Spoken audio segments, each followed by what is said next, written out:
Hi மக்களே, இன்றைக்கி நம்ம சேனலில் என்ன பார்க்க போகிறோன்னு பார்த்தீங்கன்னா, சிறுதானியத்தில் வந்து குதிரைவாலி கஞ்சி எப்படி செய்யலான்னு பார்க்கலாம் வாங்க.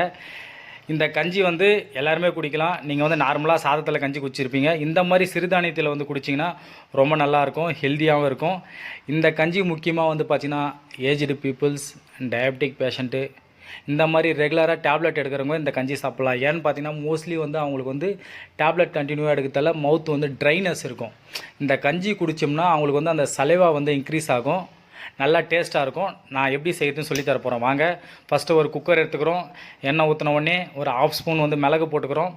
மிளகு போட்டுட்டு ஒரு 1/2 ஸ்பூன் வந்து ஜீரகம் சேர்த்துக்கிறோம். ஜீரகம் சேர்த்த உடனே நம்ம வந்து இதில் வந்து சின்ன வெங்காயம் ஆட் பண்ணியிருக்கோம். நீங்கள் வேணும்னா பெரிய வெங்காயம் போட்டுக்கலாம்.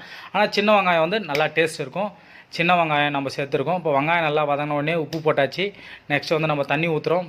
தண்ணி ஊற்றி கொதி வந்த பிறகு பார்த்திங்கன்னா நம்ம வந்து இப்போ குதிரைவாலி வந்து நம்ம வந்து ஊற வச்சு நல்லா வச்சுருக்கோம். ஒரு 1/2 hour ஊற வச்சுருக்கோம். நீங்கள் 1/2 hour கண்டிப்பாக ஊற வைக்கணும். 1/2 hour ஊற வச்சுருக்கோம். இப்போ நம்ம வந்து அதை குக்கருக்கு மாற்றுறோம்.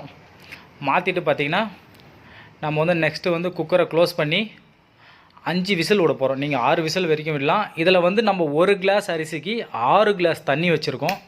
அப்போ தான் உங்களுக்கு கஞ்சி பதத்துக்கு வரும். பார்த்திங்கன்னா நெக்ஸ்ட்டு வந்து பார்த்திங்கன்னா மறுபடியும் ஒரு தாளிப்பு போட போகிறோம். நம்ம வந்து எண்ணெய் காஞ்ச பிறகு பார்த்திங்கன்னா ஒரு 1/2 ஸ்பூன் மிளகு, 1/2 ஸ்பூன் மிளகு, 1 ஸ்பூன் ஜீரகம், கருவேப்பிலை. இந்த தாளிப்பு எதுக்காக போடுறோம் அப்படின்னு பார்த்தீங்கன்னா, நம்ம வந்து கஞ்சி இறக்கின பிறகு நம்ம கஞ்சி சாப்பிடும்போது பார்த்திங்கன்னா நல்லா வாசமாக இருக்கும். அதுக்காக தான் அந்த தாளிப்பு போடுறோம் வாங்க. இப்போ வந்து ப்ரெஷர் இறங்கி ரெடியாக இருக்குது. ஓப்பன் பண்ணி பார்க்கலாம் பாருங்கள். கஞ்சி நல்லா வந்திருக்கு. இப்போ நம்ம தாளித்து வச்சுருக்க தாளிப்பு வந்து அதில் ஊற்ற போகிறோம். சரிங்களா, ஊற்றியாச்சுங்க. ஊற்றிட்டு வந்து மிக்ஸ் பண்ண போகிறோம். இது வந்து எல்லாருமே சாப்பிட்லாங்க.